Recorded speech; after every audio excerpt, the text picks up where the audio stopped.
देश और दुनिया से जुड़ी हर छोटी बड़ी खबरों की जानकारी के लिए हमारे चैनल को आप लाइक करें, शेयर करें, सब्सक्राइब करें और खबरों के अपडेट के लिए नोटिफिकेशन बेल को जरूर दबाएं। सुप्रीम कोर्ट में रिया चक्रवर्ती की बिहार से मुंबई केस ट्रांसफर करने की याचिका पर मंगलवार को सुनवाई पूरी हो गई है। जस्टिस हरिकेश रॉय की बेंच सुनवाई कर रही थी। सीनियर एडवोकेट मनिंदर सिंह बिहार सरकार की तरफ से, जबकि अभिषेक मनु सिंघवी महाराष्ट्र सरकार की तरफ से, जबकि श्याम दीवान रिया की तरफ से और विकास सिंह सुशांत सिंह की फैमिली का पक्ष रखे।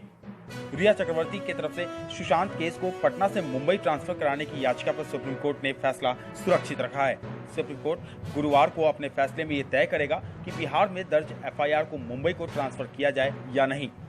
मंगलवार हुई सुनवाई में दोनों पक्षों के वकीलों के बीच तीखी बहस हुई। सुप्रीम कोर्ट ने सभी पक्षों को लिखित जवाब के लिए गुरुवार तक का समय दिया है। सुप्रीम कोर्ट में आज क्या हुआ उसे हम आपको सिलसिलेवार तरीके से बताते हैं। सुप्रीम कोर्ट में आज सुशांत के पिता के वकील विकास सिंह ने मुंबई पुलिस की जांच पर सवाल उठाए हैं। सुशांत के वकील ने कहा कि मुझे बिहार में केस दर्ज कराने का अधिकार है। मेरी शिकायत में साफ लिखा है कि मुंबई पुलिस मामले की सही जांच नहीं कर रही थी। इस केस की अच्छे से जांच की जरूरत है। किसी ने नहीं देखा कि सुशांत की बॉडी को पंखे से नीचे किसने उतारा। जिस पिता ने बेटा खोया है वो घर वापस जाकर एफआईआर दर्ज कराता है। कैसे बिहार पुलिस के अफसर को क्वारंटाइन किया गया? ऐसा लगता है जैसे बीएमसी का क्वारंटाइन प्रोटोकॉल रूल 3 अगस्त को ही लागू हुआ। 3 अगस्त को बीएमसी के नियम बदल गए। कहा गया कि सरकारी अधिकारियों को कोई छूट नहीं मिलेगी। विकास सिंह ने कहा कि आज पिता के चिता को आग देने वाला भी कोई नहीं है। वहीं महाराष्ट्र सरकार के वकील की तरफ से भी सुप्रीम कोर्ट में दलील दी गई। महाराष्ट्र सरकार के वकील अभिषेक मनु सिंघवी ने कहा, हमारा बिना एफआईआर दर्ज किए जांच करना सही है। सिंघवी ने कहा, बिहार पुलिस का एफआईआर दर्ज कर जांच शुरू कर देना गलत है। सीबीआई जांच की सिफारिश करना भी गलत है। केंद्र सरकार का सिफारिश भी मानना गलत है।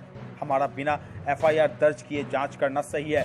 हमारी जांच में 40 दिनों में 50 लोगों से पूछताछ का नतीजा नहीं आना भी सही है।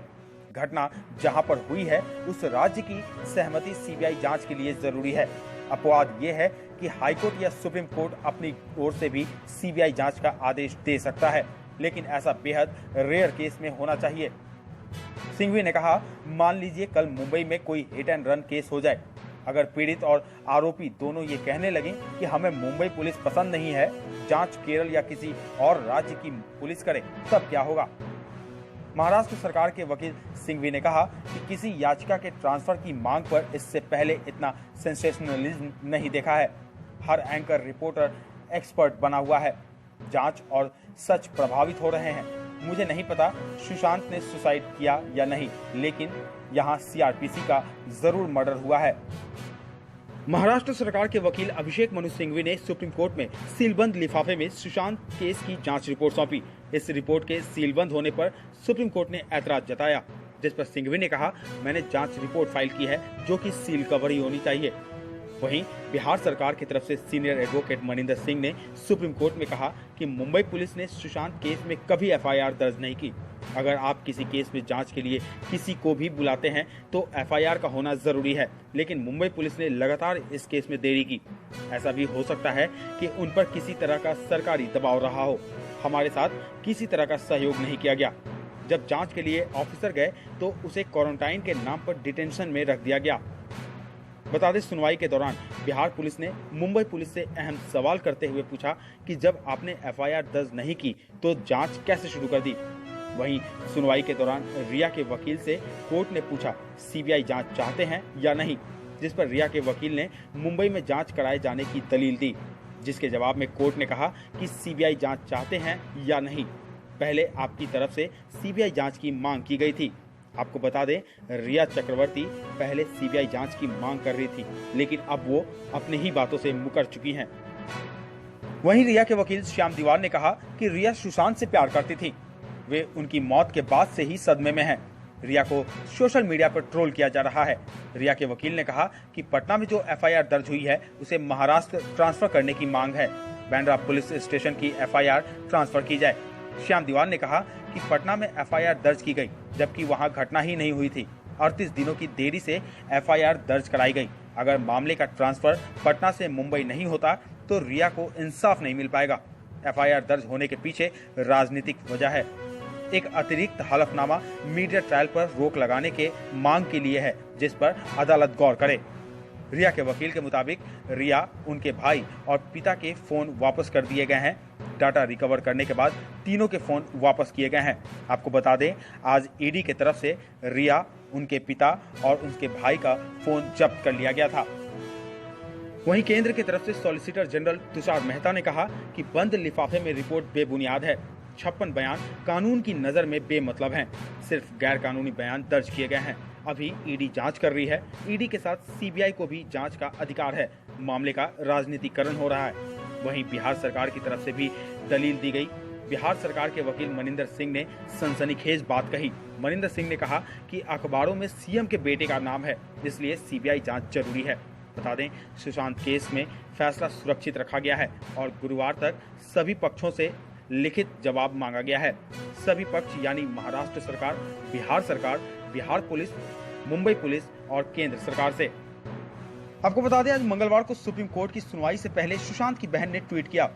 सुशांत सिंह केस में आज बड़ी सुनवाई से पहले सुशांत की बहन श्वेता सिंह कीर्ति ने ट्वीट करते हुए लिखा, मैं सभी से अपील करती हूं कि वे सुप्रीम कोर्ट की सुनवाई से पॉजिटिव नतीजा सामने आने की दुआ करें। आपको बता दें, सुशांत की बहन लगातार सोशल मीडिया पर जस्टिस फॉर सुशांत की मुहिम चला रही हैं।